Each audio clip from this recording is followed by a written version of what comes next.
And just like that, we are in Adelaide. I was looking at my calendar. 2 weeks ago I was in Perth. Since then we've done Brisbane, Sydney, Canberra, now Adelaide, where the Lions play tomorrow. So welcome back, latest walk and talk in the lovely, I think this is the Botanical Gardens here in Adelaide. Really nice spot anyway. So plan for the day, going to the Adelaide Oval to chat to Simon Easterby later on. Not sure if I'll play any of that, possibly an update on Jamie Osborne and what his role is in the squad, but I'll let you know. And then a few other talking points. How much preparation are the Lions able to get at the moment? How big a challenge, how difficult a challenge is this Invitational 15, this AU-NZ game going to pose to them on the weekend? So a few different bits to get into. Welcome back. Comment down below anything I touch upon. Give me your thoughts. Like the video as well. Subscribe to the channel, and I hope you're enjoying all of the content from out here in Australia, including these walk and talks. So we're almost at the end of the tour games. It will be the first test before we know it, and we are hurtling through this tour, but awesome to be here now, boots on the ground in Adelaide. So first up, I see Tadhg Furlong has been quoted, I think from the mix zone the other day after the game in Canberra. I wasn't involved in those conversations, but almost saying the preparation is a bit like kind of written on the back of a fag packet. Such is the nature of these tours and the amount of preparation that the Lions currently are able to get.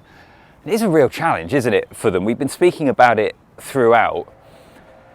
And so I think if we're being kind and we're cutting them some slack, some of those teething problems, the frustrations, the drop balls in attack, or elements of the game that haven't seemed to improve from Argentina to now, which is something I was saying in the video the other day and I was being a bit critical of. To be fair to the Lions, when are they supposed to have improved this? Their best opportunity to do that is actually when they're playing games rather than when they're actually training. So Tadhg Furlong's been speaking about this. I also caught up with Ben White yesterday, who's making his first start for the Lions in the game tomorrow. And interestingly, it was one of the things that he said has surprised him the most about the tour. Have a listen. Yeah, I thought there'd be more training. Obviously, I hadn't quite switched on to the fact that there isn't much training, but it just means you have to spend more time, you know, in the books, on the computer, going through notes, speaking to the players around you. And luckily, you know, I've been the players from all nations, you know, they've been amazing just to sort of welcome me, get to know me, and try and get relationships with those boys, which I've really enjoyed. Getting to know some players that normally you're playing against. And, you know, I guess one of the things when you come into a squad late is, you know, you need to pick up those relationships quickly and get to know the cause quickly. And yeah, then once you can try and get that nailed, you know, it's just about going out there and performing and enjoying the moment, but, you know, taking it on and trying to really add to the shirt and add to the players around you. To what extent, if at all, does it come into the players' psyche for this game that it's final tour game before the first test, so final chance to put your case forward? Yeah, I mean, I don't think it really matters. I think that it doesn't matter who you're playing against. When you're wearing this jersey, you're representing, you know, a lot of people, and also your teammates around you, and you just want to play well for yourself, the people that have helped you to get to this position, your family, and also, you know, the players around you. And for me, I'm just excited about getting out there and getting the dream of pulling on that jersey. And you want to make sure that you do everything you can to deliver for that for the people around you. And a man you know pretty well on the other side in terms of Les Kiss. Yeah. I caught it with Les, Brad Davis as well, and John Fisher when we played the Reds. Les was amazing for me at London Irish. She was really instrumental in terms of helping me improve my rugby and you know, giving me the opportunity to start in the Premiership. And Les is a brilliant man, a brilliant coach, and I absolutely love my time working with him. And I guess he helped me get to here, so it'll be great to see him. And hopefully after the game when I catch up with him, it's after a big win for us. So it'll be great to see Kissy after the game. And just final question, it's a heck of a team they've put together, isn't it? It's hard to know exactly what they're going to bring because they probably haven't been training too much, but on paper they're going to be formidable opposition. Yeah, and they're going to be really fired up about playing the British and Irish Lions. So for us, we have to be really. We've obviously got training tomorrow to sharpen up and to get everything nailed down. And then they're going to be. Well, they've got a fantastic team, haven't they? With some brilliant individuals, and we have to sort of. You can't really prepare like you can normally for a test match because you don't know what they're going to bring. So I guess with that, you have to shine the light on ourselves, do what we can do to control the game and to put our style of play out, and again improve the connections and the performance of ourselves. So yeah, it's going to be a great match, and I'm really excited for it. Well, awesome. Appreciate your time and all the best. No worries. Thank you very much. How nice is this? I'm going full tourist mode, but check it out. Awesome. One thing I am learning is that Botanic Gardens are a great place to do a video because they're generally quite quiet, particularly in the winter here in Oz. Those are the thoughts of Ben White though. Do you think Ben White could play his way into the test team? He's had like 8 minutes at the moment, so we'll see how he looks tomorrow night. But he's a real quality player. Gibson Park's going to be the starting 9, we kind of all know that. Do you think that he could usurp Alex Mitchell? I think it's too early for the first test. I mean, Mitchell is featured in every game so far. He's on the bench again here. He's having to play a lot of rugby, Alex Mitchell. But is there a chance that Ben White, maybe second or third test, actually could get himself into the team? I think there's a real chance of that, personally. And I'm really excited to see how he goes tomorrow. I know lots of Scotland fans felt he should have been part of the squad originally. But yeah, Gibson Park's got 9 locked down. I think then after that, Mitchell will be on the bench first test, but I think Ben White's got a chance to play his way in. One other position we need to talk about is, well, Jamie Osborne and being called up to the squad. The news yesterday, as I mentioned in the video, Kinghorn injured, but he's okay. So he's staying with the squad. Hopefully we see him in the test series at some point. Is the first test too soon? We'll wait and see. But Jamie Osborne called up as injury cover, training cover essentially. So one of the questions that I want to ask Simon Easterby is, does that mean he's purely there to train? Is there a chance that he could play in that game in between first and second test, for example? Still find it strange they haven't called up Tom Jordan, particularly that he's in a time zone that is a lot closer to where we are here in Adelaide or where they're going to be in Brisbane, can cover multiple positions, has been in good form.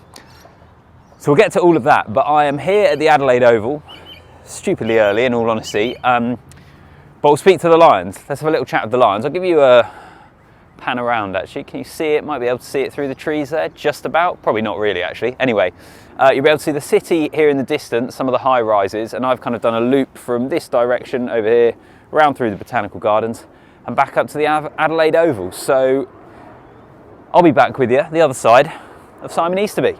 Simon, good to see you. Can I start with Blair, please? And just, is there any more clarification on what the injury is and how long he's out for?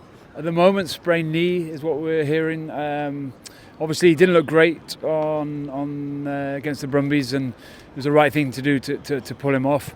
But actually, the scan has showed up way more positive than we'd hoped originally. So, we're hopeful that he'll take some part in next week, and then it'll be a little bit of a waiting game in terms of whether he's available for the first test.